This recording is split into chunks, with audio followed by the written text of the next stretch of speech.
Beginners to stage, beginners to stage. How many times have I said not to touch the cross? Hello everybody and welcome to this week's Backstage at Cry Havoc. I am your host, Laurie Ann Davis, she, her, and today I am joined by Amani Zado and David K. Barnes for this, our final episode. And we are going to be talking about whatever there is left to talk about, also known as wrapping things up.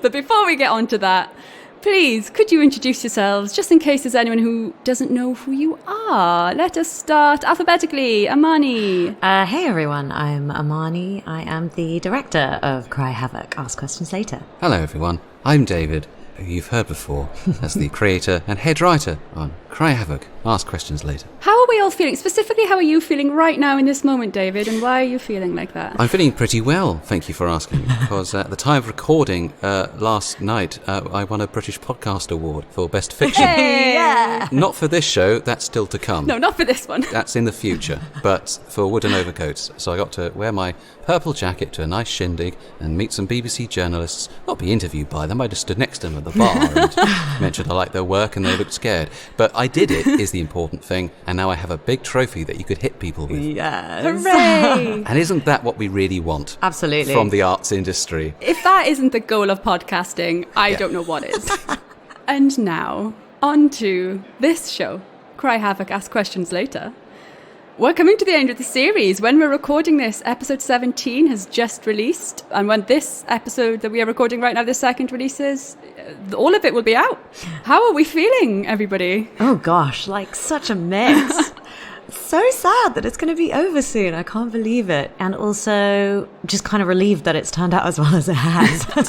I'm just relieved. said I. Overwhelming sense of relief. Yeah, I think it's turned out so good. I'm really proud. Amani gets her life back.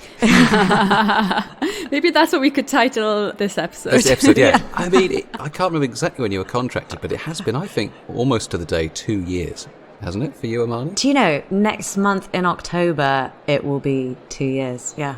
Wow. God. It's been such a long job. It's been such a great job to have in my life for so long. But yeah, I kind of can't believe.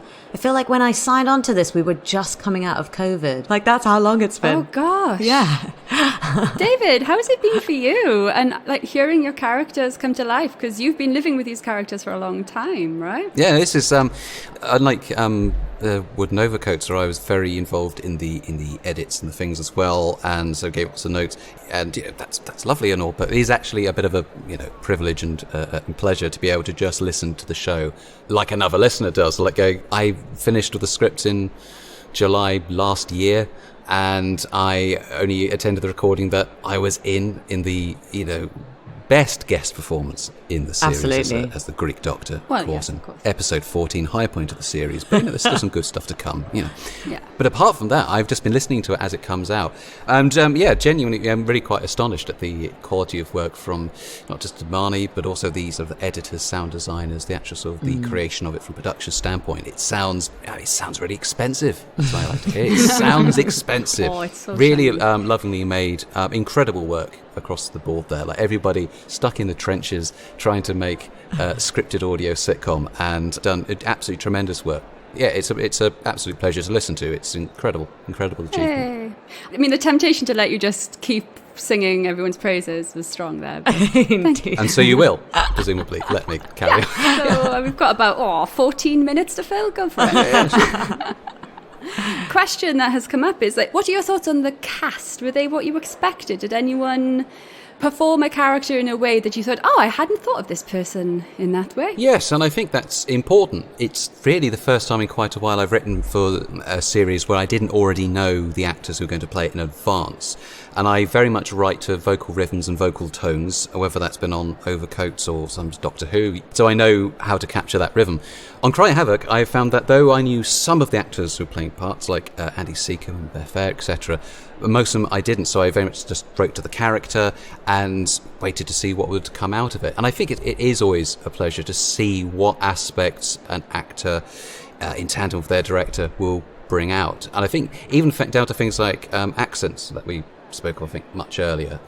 I think Gaius and Octavia, I think there's a warmth to what they're doing, especially in the scenes of each other. There is a genuine warmth there, which feels like it's on that kind of like a base level with several layers above it of mutual dislike and sibling rivalry. And I think it's genuinely very hard to get that across in performance. I think it's easy to go into a bit too much, oh, well, we're getting on with brother, sister, or to just go into the hatred. And that's just not fun to listen to. It's very hard to get that multi-layered dynamic going. I think, to be honest, even more than individual performances, what's really come out for me are the dynamics, especially as a comedy writer. What you're really looking for are what dynamics are kind of working, how do they work, what's the rhythm of those dynamics.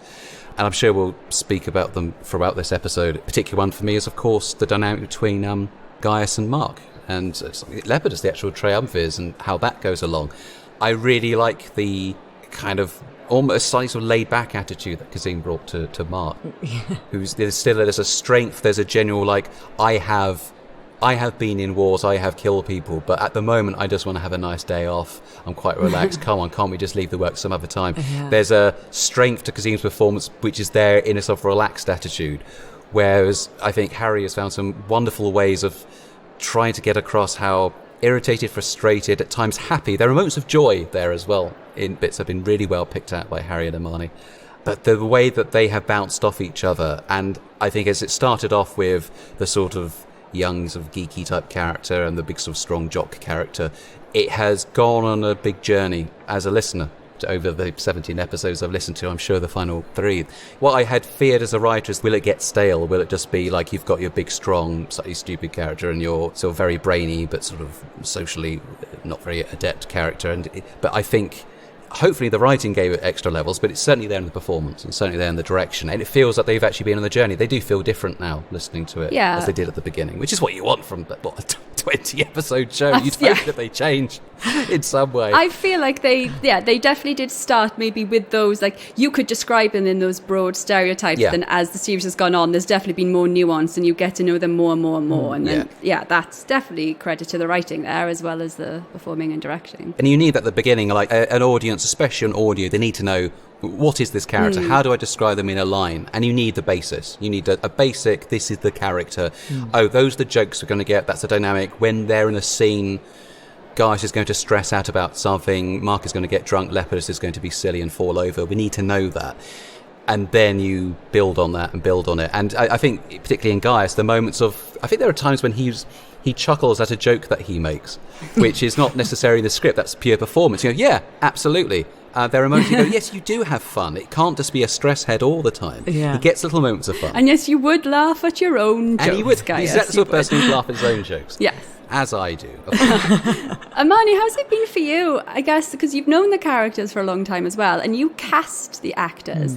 But were there any interesting twists for you with the dynamics between them? Because I suppose we didn't do chemistry tests, did we? So everyone was cast and then put together. Let me remember now. I definitely did chemistry tests between actors going up for Octavia and Charmian. Ah, great. Now I'm trying to remember if I actually got Sarah Lambie and Sarah Arga together or if they were reading with other people. I actually can't remember now. And I feel like I might have done one also between Sarah Lambie and Harry for Octavia and Gaius. Oh gosh, I honestly can't remember now. Maybe I was just like picturing them in my brain, how they fit together so much that I invented an audition where they were reading together. So I didn't do a chemistry read between Beth and Kazim, and I thought that the two of them worked really well together as Mark Antony and Fulvia. That kind of meshed together really well, and it's a relationship that, you know, it's not like the main relationship that Mark has in the series. As in, you know, we don't see him spending tons and tons of time with Fulvia in the series, but we track them throughout the course of the series. And it was something that, I just like really bought. I felt like, yes, you guys are delivering this. I get the two of you as a couple. I see how it works. And I also can see how maybe one day down the line, this is going to somehow stop working. And I thought that came across really well. I thought also the three triumvirs, like together, that was a chemistry test we did not do that just turned out to be magical, the three of them together. And I think the thing that for me that was really fun was maybe moments where the actors just felt so much like their characters, like where it just kind of meshed so well together. Like Harry Roebuck put so much, you could just tell that he put a lot of prep into his work, like came to every recording, and I knew that he'd like figured stuff out and was still adaptable to whatever direction I might throw at him. But I could see the preparation. And with Kazim, it was very much like spontaneous, like turn up. Well, that was the feeling anyway. I don't know, maybe he would disagree with me and be like, no, it seemed like spontaneity, but I put so much work into that. And so forgive me, Kazim, if that is the case.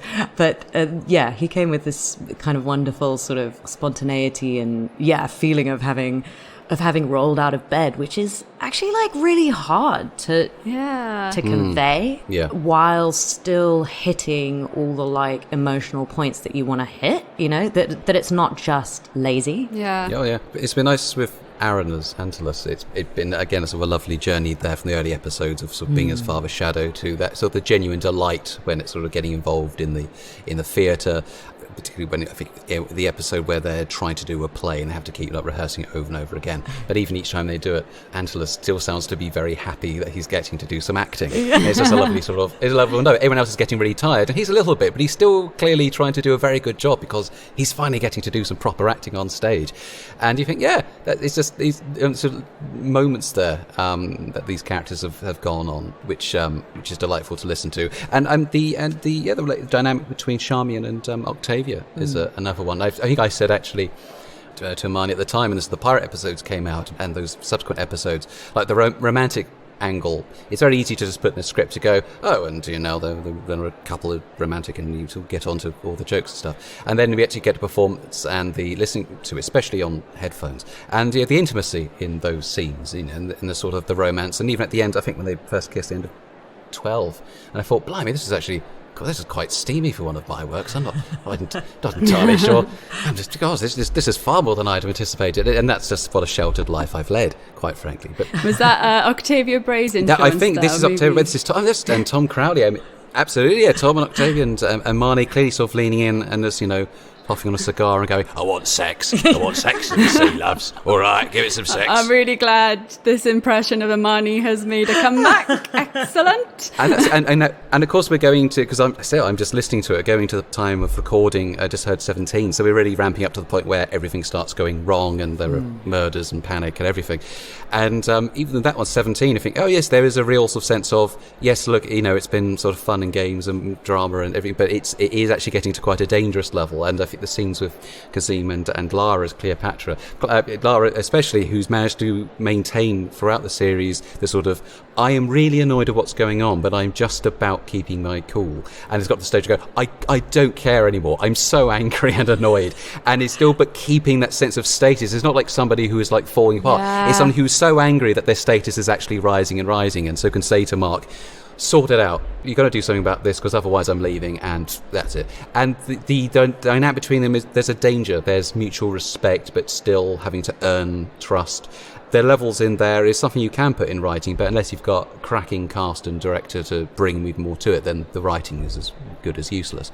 So it's a really good fusion. And I especially think with something like comedy and dramatic comedy, you need every element of the production firing on all cylinders, or it just doesn't work. It doesn't work at all. And it really does, I think, in this show. Totally. I was going to say, I think one of the things that I really love about Lara's performance also is the ability to keep the character very high status, but also find the humor within it. Yes, absolutely. I'm thinking about, the scene where it's just a small moment, but like in episode 16 where she doesn't know where Charmian is and she thinks that she has maybe succeeded in her assassination of Gaius, and then there's a knock at the door and she thinks it's Charmian, and then it turns out to be a message from the Triumvirs, from Gaius, And yeah, I think that moment of like still keeping the high status and the fact that she is a queen and she is the boss, but then also finding the humor, like the undertone of comedy, I think is not something that's like super easy, actually. No. Yeah, she's very good at being commanding, but also there's like an element of a real person in there still, so you still connect with her. And the trial scene in 17, where you really get a sense of Cleopatra going to a room, going, right, I'm going to have to style this out, and then really doing lots of very swift mental arithmetic and acrobatics to try and sort of get one over on the triumvirs, which she manages to do, and then it gets out, and it feels entirely natural, like the way that she commands the situation, but is clearly also trying to work it out as she goes, like totally bluffing everyone. That's, it's again a hard situation to do, especially, I have to really stress it, on audio alone. On visually, you'd have lots of cues that you could work on, and you could do close-ups and a bead of sweat on somebody's brow. Audio, you are just purely going on performance and production design.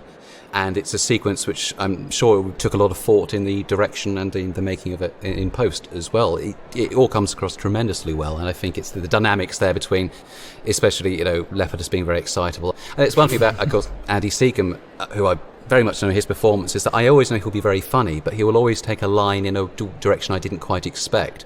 Usually giving it a genuine, like a grounded quality in a string, which is odd for somebody who often plays sort of eccentrics and is going off. But when he cares about something, Lepidus really cares about something. That's what makes it funny. And the moment where he gets deflated and Cleopatra says, like, nobody really listens to you, do? Then you go, no, they don't. And he suddenly goes, I retract my testimony. And I think there's a way you could play that just as like slightly, oh yes, I suppose I'm useless and that's it.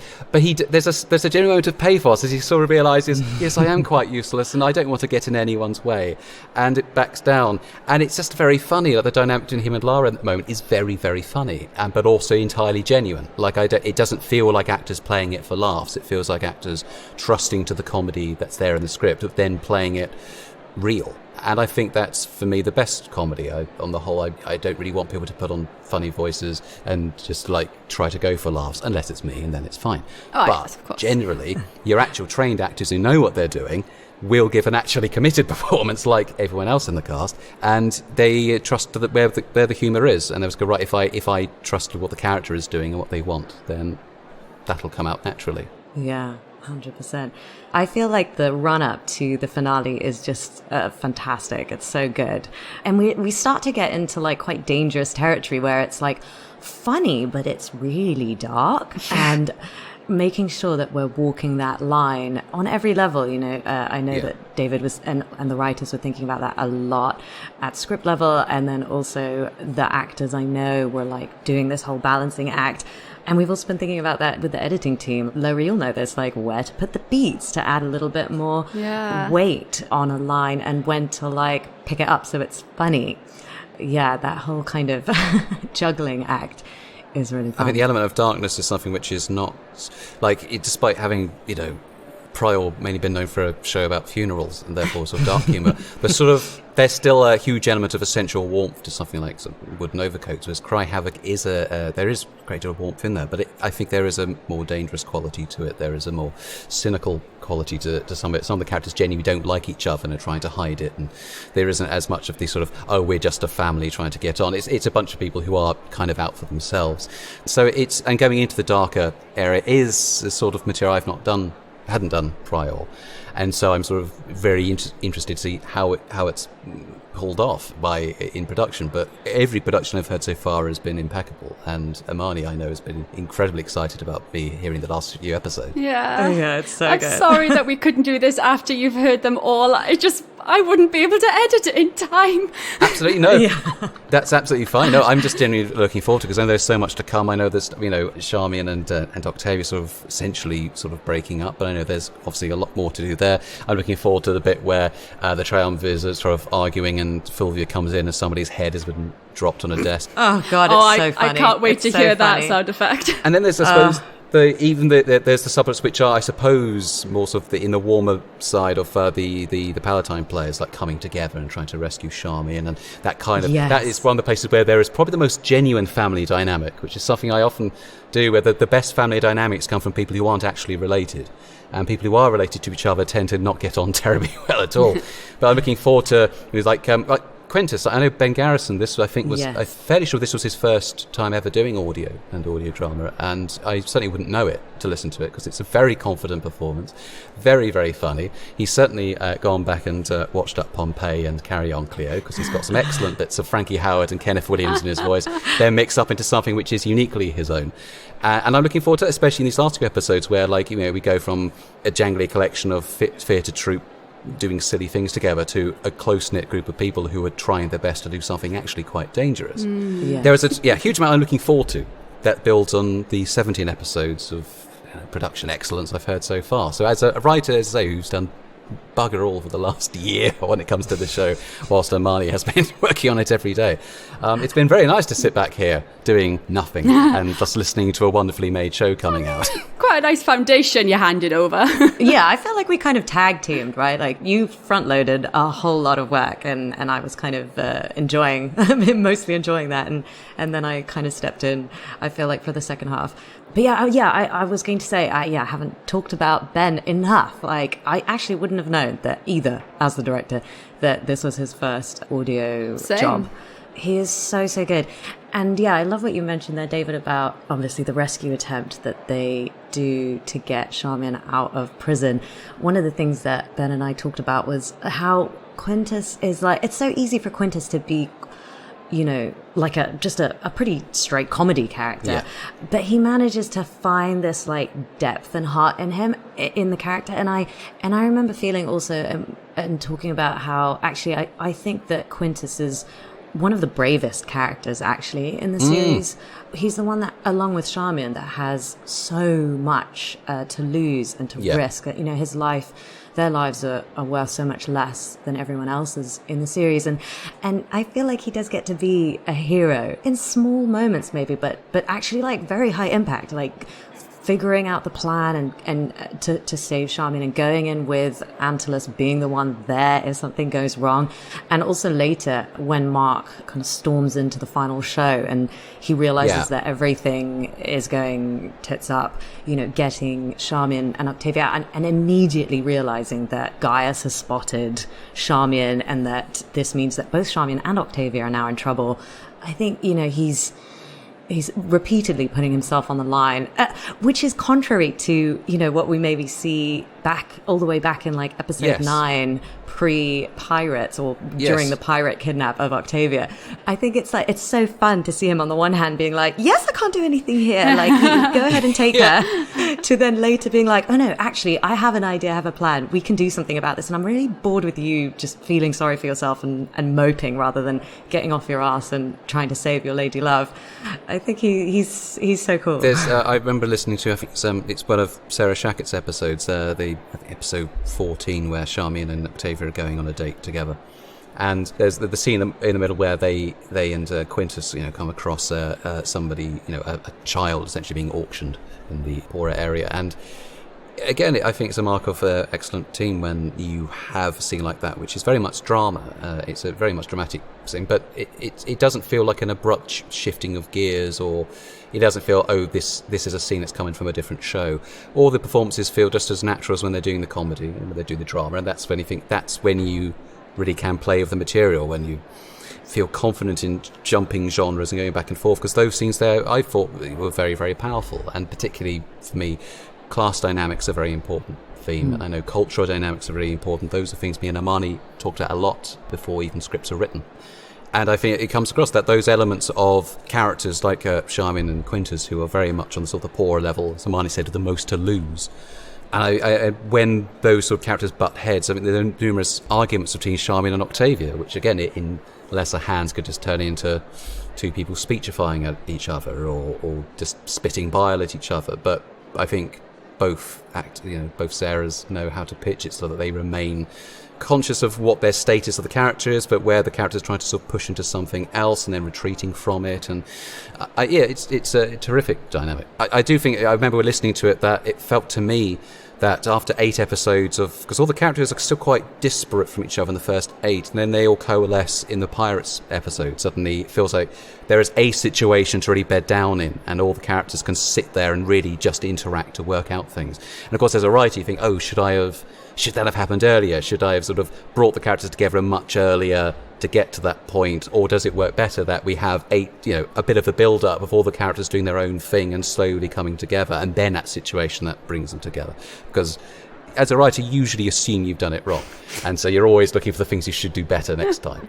I must admit, it was a particular high point for me, was those pirate episodes. I mean, I loved every episode, but the pirate ones were fast, and of course Ryan was delicious accent, fantastic work as Sextus. Just fantastic, so delicious. I was accent. totally fine editing that, totally fine. It's a hard job when the character is meant to be like, your job is to come and be effortlessly cool. Yeah. And it's hard to do that and not come across as either arrogant or fake, really. Or, it's a hard part to do. Not many people can play the part of Johnny Bravo. But Ryan plays, it came up with a natural swagger, charisma, but also sensitivity and a joy. Again, I think it's the moments of joy. Like he seems to be genuinely delighted that Charmian and Octavia possibly might be an item, and he can push it along. It makes no difference to him whether they do or not. He just wants to. And there's a joy in the sort of fun of being with people, which I think is very important. And the best moments, I think, for me of the show, generally throughout, are when characters enjoy being with other people, whether it's enjoyment because they like them or enjoyment that they want to set them up. But when the characters even at the heights of government or in a gladiatorial arena can also have a bit of fun, taking the piss out of somebody or spending time with someone, having a quick kiss in a wardrobe. I think those bits are really fun. These are ancient Romans. These are people we know from history books. It's hard to make people from 2,000 years ago feel like real people. And the way I think you do it is by giving them moments of joy and sadness and tenderness which feel very current, which you hope to do in the writing.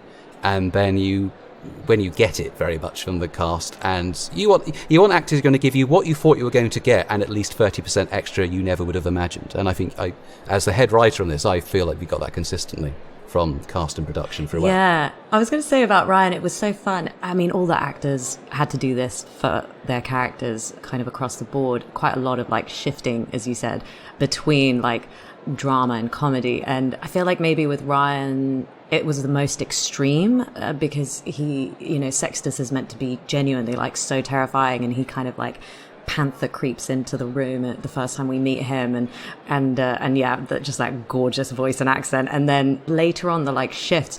It was funny, we found when I was spotting those episodes with Sam that Sam had to go away and write kind of a new bit for Ryan. Ooh. He had written a sort of general Pirates theme that had like a softer version and a more like action-based version, and then kind of like a cool version, but we needed something like extra to match Sextus's like real like danger vibe and to give us kind of like chills. And Sam kind of like overnight went off and wrote this just like that chilling piece that's so good. And yeah, I feel like the music in the pirate section is one of my favorite bits across the series. Oh, yeah. There's so much range and scope. Like that bit at the end of episode 12, like the pretend sword fight between Antlers and Sextus. Yeah. That's like so cute. I just think it's like... Absolutely. It's like so sweet. And also, it's one of the bits in the series that I just feel like we really nailed the like cinematic aspect so well. Like shifting from Mark and Gaius and the rest of the gang on the docks to like... and kind of like flying over the sea up onto the deck and being there for the fight between Sextus and Antlers, which then we realize is a pretend fight. Yes. And the way that they're having to shift between their little convo and the like scripted lines that Octavia's written that's for the benefit of their audience down on the docks, and how the music just kind of lifts that and the sound design. I thought like we were doing something quite complicated there. Like I'd asked the editing team to kind of give us that sense of traveling across, like a kind of camera pan from on the docks up to on the deck. And wasn't really sure it would be possible. It's not a big distance. It's not a totally different audio world, You're still hearing the sea, you're still hearing wind and waves and sails and people nearby. But they just managed to give us that sense of shifting back and forth. And then Sam's score comes in to just kind of lift that. And I was just like, oh my God, this is Pirates of the Caribbean. Like, yes. The action sequences and those set pieces, like episode 3, which has a similar thing of people on a dock watching stuff going on a ship when I think Leopard sets himself on fire and has to jump overboard. That's a fantastic sequence. Or even when you're going, it's sort of a set piece which isn't so much of action based, but is more about mood and atmosphere. So the cultists, I think in 7, which is like very funny. And I think Pip Gladwin doing a superb role there as a cop leader with a sort of very deep, forbidding voice, and then being, oh, actually, I'm just quite fine. I'm here to just get drunk. Just posh boy. And the bit where when you think, oh, somebody might get sacrificed, I might get killed here, and that sort of, again, it's the switch from comedy to drama and back again without it feeling like, oh, we've just changed channel. And I think that's again music, pacing. I think pacing is absolutely crucial. And speaking of those other performances, I also think there is a particularly a great performance that does need talking about, which this I believe the performer pops up a few times throughout the series, but I think reaches a real pinnacle in their ability in the orgy episode, playing a particularly sultry voiced lady who wants to bite Gaius's bottom. It's a terrific vocal performance that raises the hairs on one's neck in a very good way. And it's just, I wonder who that was. I just don't know who we'll that never was. Know. But they did a terrific job. We'll never know who did that, but absolutely tremendous. Do you know what? That's a lovely example of Amani's wonderful directing and knowing of the characters and things, because I turned up and in my head she was a Julie Walters kind of person, like Julie Walters in Mamma Mia. Yes. And then Amani's no. No, much nicer than that. She's like, why don't we try this? And I was like, oh, I see. Actually, I'd agree. That's one of those, talking of like performances are different to how you might imagine. Again, I think I also, I can see how this might be played as someone who's sort of like, almost like stepped, like Barbara Windsor in a Carry On film, sort of stepped out and is sort of like much more, dirty chuckle and but listening to it, I thought, oh no, this sounds like somebody who is very high up in status, is certainly enjoying an orgy and wandering around and seeing all these sort of rich people, and with a sort of sultry quality. Think, yes, this audibly puts Mark on the back foot again, which is a lot of fun. Kazima's Mark suddenly seems much like he's terrified of Cleopatra and her sexuality in the earlier episodes. As soon as Valeria starts saying what she wants to do with guys, I want to bite him on the bottom, and enunciating that, he sounds terrified. And I think that's very funny. Again, Mark just doesn't know what to do about this. He goes, right, sure, please get on with it. I don't want to know. And again, you go, you're a guy who's led armies into battle, but a woman's sexuality is enough to utterly terrify you and make you want to walk away. Again, that's a dynamic which is really fun, and it's an interpretation you have in the script. It's the interpretation you went with, and I think it's the right one because I think it's really funny. Yeah. Thanks, Amani. It's a great laugh. It was funny that actually, because Laurie has played several parts in the Again, series. thank you. And I think all fantastically. I mean, I thought your La Villa, the paparazzi, was just so funny. And that was a part where you literally just turned up and did it. And I was like, yeah, perfect. We'll have that. Thank you. And same with Basila, it felt like a character you were really comfortable with. It was funny with Valeria. I remember I think when I asked for a Marlene Dietrich impression and you were like, oh God, I don't know who that is. And I was like, oh God, how am I going to get this across? And anyway, all that to say that it was kind of challenging in the moment, you having to kind of figure out what I was asking for. And I know you walked away from that not fully convinced about it, but literally, it's so good, and I've heard so many good things about it. How does it feel for you now, having heard it? Have you heard it, like the finished one? I haven't heard the final episode yet, but when I edited it, as you know, Amani, I listened to it and I was like, let me re-record this. I'm not happy with it. And normally I quash that feeling when I listen to myself, but with this, please, I don't know. And then I came back to it a few weeks later and I was like, oh, it can't have been a few weeks, but however much later, I was like, oh no, okay, actually, I think Amani's right. It's fine. It's terrific. It was funny when you said that. You sent me a message. You were like, I hate this. I don't want to be a diva, but please can I send a different option? And I was like, oh gosh, I wonder how it turned out. I remember feeling like it was quite good, but let me listen to it. And I was like, you know, like totally open to sending alternative versions. And then I listened to it and I was like, literally don't know what she's talking about. It's so bloody good. Yeah, it's great. It's one of those sort of, you know, guest performances that helps to carry the tone of the whole episode, because, you know, we're doing a kind of like sort of sex comedy type episode, and of course it's a British sex comedy, so everyone's terrified. So you do need some characters in there who sound like they belong. But, you know, the best, you know, who sound like they ought to be in a Roman orgy having a genuinely good time, and who was going to terrify some Mark. And again, you've got Andy Seacon wandering around just going, I'm having such a lovely time. It's a great sort of contrast of tones and styles, which builds up a very good picture, especially on audio. Yeah. It's a very funny episode, especially when you've got like Sharmy and Octavia having, you know, big sort of emotional, important conversations here. We need the farce to be happening, but it can't be too much of a gear change. And I think if it be gone from like drama here to, as you say, like a Julie Walters sort of type, we'd accentuate comedy, but the way it currently is, I think it's very funny while still being real. And I think that's incredibly important. Yeah. I'm sure that's probably one of the episodes that everyone thought, how are we going to do this? How are we for going sure. to do the orgy one? Yeah. And make it tasteful and funny and not seedy, and also something we can actually put out to potentially family audience. So my mum can listen to it. I don't know if she's listened to it yet. Absolutely. Exactly. I mean, that has made me think of two things. One, that is such a great advert for how fantastic a director Amani is in like keeping the whole vision in mind, so that, you know, because Yes, coming in and being absolutely. like, I think this character should be Julie Walters, and then someone be like, that might work in isolation, but not in the context of all of this. And Yeah. that's lovely evidence of that.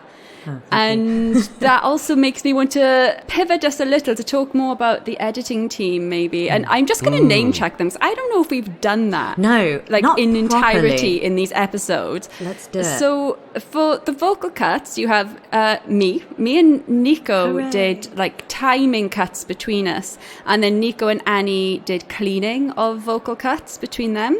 I don't think I cleaned any of them. I might have cleaned a very early one. I can't remember. And then Katie started with the soundscaping and the sound effects cuts, and then Meg joined. So we've had Yeah. Katie and Meg on soundscaping throughout, and then Kathy on mastering, and Sam, of course, who we have mentioned quite a few times, doing music. And I just wanted to name check them all because They are fantastic. I'm aware that I'm in there, but like everyone's done a really, really great job. It's been a joy to hear things. Yeah, it's so important for a series which is incredibly ambitious in its size and outlook and what it's trying to do. Yeah, I think the production team on that, the editing and the music and all of that's been tremendous. It just sounds absolutely the business. It sounds like a very, very expensive, very visual, but done on audio show, which is really hard to do. Yeah. And I echo your point on Amani holding up the vision of a series. I know how difficult, even just say on my previous work, I'd maximum maybe 8 episodes, and I'd trying to keep like an island of characters in my head is really, really hard. And that's just in scripting. To hold 20 episodes worth of characters and stories and moods, and also that's not just some scripting, that's actually from I also have to get a bunch of actors to do this. And, you know, I mean, most of them will have brought something to it, but to work with them to develop it exactly into what we need is a very, very difficult job, I would imagine, having not done it myself. So again, hats off to Amani on doing that for 20 episodes and over 2 years. Yeah. from very early scripting to final sort of mastering and that kind of thing. Yeah, I think having not done audio before, it's been just like so interesting working through the whole process. Obviously, there are some aspects that are quite similar to filmmaking and others that are very different. I think I was like so impressed with the way you and Nico did the vocal cuts. Like, I think maybe the first episode we worked on together, Laurie, because you started off with vocal cuts, and then Nico came in a little bit later. Yeah. I feel like and I don't know how much this is to do with your experience or if it was also influenced by the fact that you played multiple characters in the show and you were also producing, so you were sitting in on recording, so you heard a lot of the performances, and if that gave you a natural instinct for like the timing. But I thought that I remember the very first episode, you know, that you cut and sent to me, and I was like, oh, sorry, I have to swear Yay. there. Like, I have like barely any notes. This is so yay. good. And similarly with like Nico, when he came in and then the two of you were kind of alternating vocal cuts, I was like, wow, just like hit the ground running. finding the like rhythms that lift the comedy and the moments that like weigh us down where it's more dramatic. I was just like, yeah, just really impressed, because I was expecting it to sound quite different between like your edits and Nico's edits. And I think that, I don't know if he listened to your edits and so was like, oh, okay, let me do that, or if you just both kind of had a similar instinct. I mean, you had also chosen the takes, right? And I suppose Nico and I have worked together for years now, so kind of maybe it makes sense that we have a similar style, I guess. I don't know. I did not anticipate that this episode would involve me wanting to hide my face behind my pop filter so much. Well, you know, we haven't had a chance to talk about you much, and you have been very involved in the series, so. Yeah. I have been. I'm going to be like, what happens now? I know, right? Sorry, it's done. Yeah, and similarly for like Meg joining the team, because Katie started out editing and just did, this fantastic amount of like world building, creating all of these like details and levels. I mean, I think people don't realize, unless you make podcasts and audio dramas, like how much work goes into them. I think literally for episode 20, Katie said that there were over 200 tracks that she was juggling. I mean, just like trying to imagine how she's looking at that on her computer screen makes me want to go cross-eyed. Oh yeah, that makes me want to cry. Good Lord. And for Meg coming in and kind of like jumping straight into that and delivering on the same level was, just incredible. And I think she did a fantastic job on that. I haven't worked with Meg very long, but something I find with both Katie and Kathy, because I've done quite a few episodes from various shows over the years talking about editing, and I just find every time I talk to them about editing and what they do, I learn about something new that I hadn't even thought about that they think about. Oh, for Does sure. that make sense? Like, it's just the Yeah. depth of knowledge there and skill is astonishing. It is so interesting. Like, I mean, Kathy has taught me a lot, because I end up going to Kathy and being like, why doesn't this sound the way I'm expecting it to sound? And she'll be like, oh, okay, we need to like ask them to do this. And I'm like, okay, yes, I didn't have the language or the knowledge to know how to actually ask for this thing.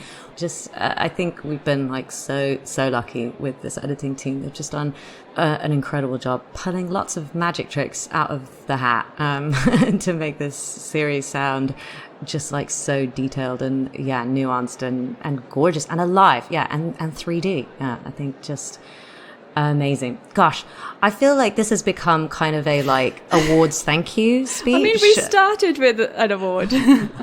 So, well, yes, and we can finish off there. Thank you to, and who am I forgetting? Thank you to my mum for listening. Yeah, literally. I mean, I feel like we're still leaving out so many people. There are other actors playing like small parts that I like always am like, must shout out. They were so good. All these like, like sounds like one-liner parts. Like Rufus and Drusus, God, have to be like my favorite double act. Just love them. But anyway, I guess we are coming to time. We are coming to now. time. And like, so a very, very quick, a pitch for a spin-off for some of the specific characters. And it can be a Rufus and Dreyfus buddy cop movie if you want. Mine is the Paladine players meshed with Sextus's pirate crew, and they're a touring company. Very good. Oh, I love that. Very good. That. Yeah, I just want Basilla to meet Sextus, basically. Oh, yes. Of course. Very understandable. I think the Palatine players is I think there was a point very early on, like really early on in sort of conception of the series, where when we're sort of wondering, is the politics thing going to work? Is having a series based on the upper echelons going to work? Where I just say we could pivot and make it entirely about the theatre company and have an entire series about the Roman theatre company. And I still think you could very much easily have a sitcom about a Roman theatre company, specifically this one, and seeing what they've been up to. I want to see, sort of Quintus desperately trying to sort of keep a company together with Priscilla and Mascus and Angelus and everyone. I think that could be a great little series. Mascus finally getting a lead role. Finally getting, and I'd also like, even though it's not really, I'd like I think Cooking with Lepidus. Oh. I don't know what a cooking show starring Lepidus would be like, but I think it should exist. Do you know what? I made a promise to myself, because through all of this Backstage series, I have just been like raving about Andy constantly. Like, and I promised myself I wouldn't in this episode, but it's so good. I could see you like biting your tongue, right? Literally. And I want a kind of like Antiques Roadshow starring Ellie Dickens as Antia, Oh just my trying to find gosh, erotic pottery. Yes, 100%. I feel like a spin-off with Atia would just be brilliant. I'm so glad Yes. you mentioned her. Yes, she's fantastic. Ellie Dickens just walks in and just makes the part. Beautiful. It's Love fun, it. because again, I've not heard the very, very ending, but it is a series that is sort of like ties off a lot of plot lines and then sort of reaches a point where it's clear, like, you know, this is the jumping off point to other stories that could go on for quite some time. Because it's history, which is handy. But I did sort of jot down the sort of, you know, in the world which there was, the series continued to like another season. I do have the ideas of what that would include if you wanted the very quick 30-second pitch. Go on. Yeah, go on. I think that's the one where we'd have Mark Antony going out to the east and spending time with Cleopatra and then getting involved in lots of capers there, realising he's got in way over his head. Octavia has also managed to smuggle herself aboard the ship so she can get over there, maybe see Charmian and do things there. That leaves, of course, Quintus tearing his hair out back in Rome, wondering what to do with the Palatine players.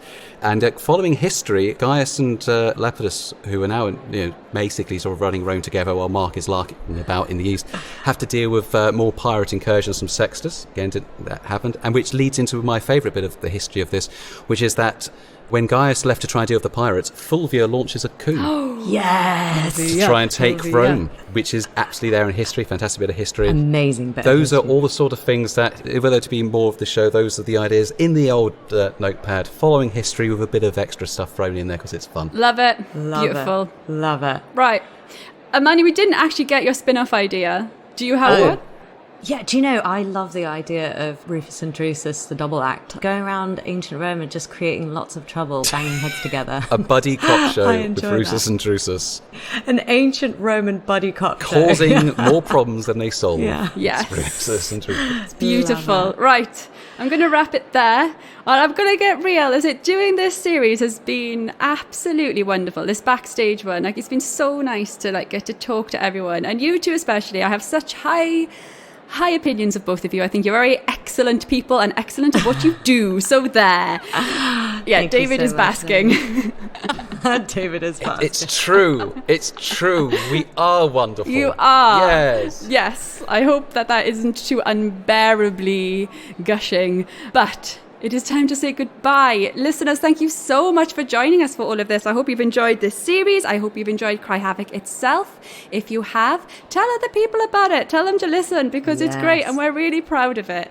And lots of lovely people have worked on it. Any closing thoughts? I just wanted to say thank you, Lowry, for all your work on this series. It's just been amazing having you produce and host it. You've been just a lovely host, coming up with you. wonderful questions and keeping an eye and guiding the chats, I think. And also then editing them and making us sound actually like smart and coherent, Yes. which is an incredible skill. Thank you. I'm very Thank you very grateful for much. it. It's because I have such experience in editing myself and making myself sound like I make sense. I'm like, gosh, we sound stupid when you don't edit us. That is not true. I'm looking forward to, after a good full 2 years of Marnie Zardo, seeing the sunshine again. Hey. I kind of now want to sing Hair to like exit. Okay. I think this is going to be our final goodbye. So let us all together say goodbye. Goodbye. Thank you.